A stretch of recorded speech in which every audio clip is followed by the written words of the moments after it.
Finally, the truth about weight management. The first thing you should know about this presentation is that it's not about some new diet plan or powder or pill. It's about basic human physiology as it relates to long-term weight management. Have you already dieted on a commercial weight loss program? Did you know that 98% of all commercial weight loss programs fail?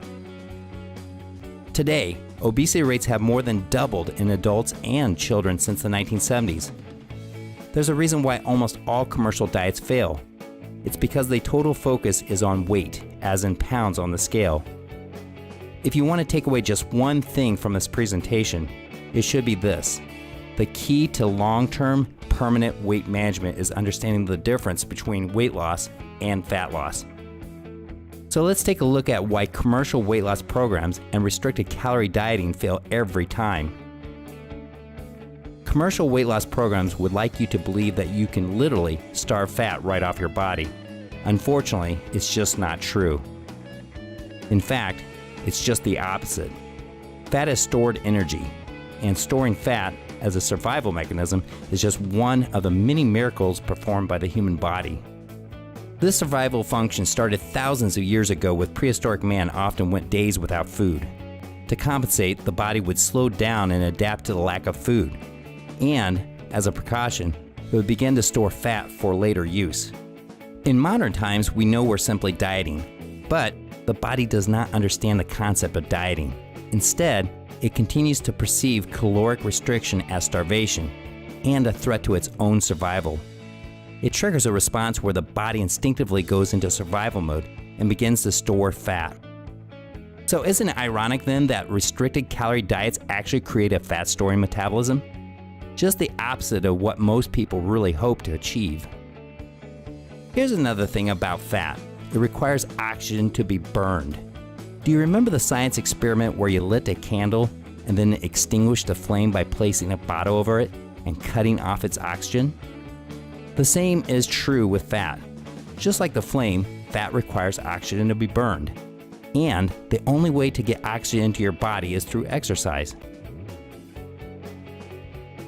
Here are some tips on how to achieve your goals. As mentioned in the beginning, if you take away just one thing from this presentation, it's knowing to focus on fat loss instead of weight loss.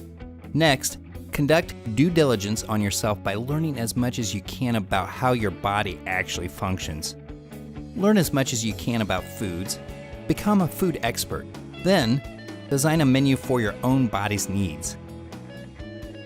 Unless you're already a professional, retain a fitness expert or trainer who can not only test and assess your current physical condition, but also design a viable exercise program around you and your goals. Be consistent and exercise at least 4 days a week. And be sure to keep a log or use an app to chart your progress. If you decide that supplementation is for you, then learn all you can about nutritional supplements. Take only that which you need. Remember, high-quality nutritious food should always be your first choice, and then be consistent. So, in summary, after developing your own individualized personal health strategy, the most important thing you do next is this: take action.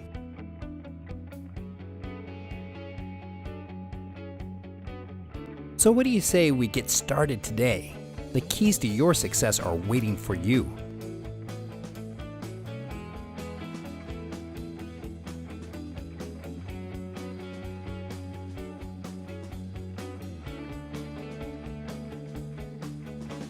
One other thing, my motto I live by, and I hope that you will too. An extraordinary mindset, extraordinary body, extraordinary life. I'm Jeremy Smith, owner of Body Elite Personalized Training.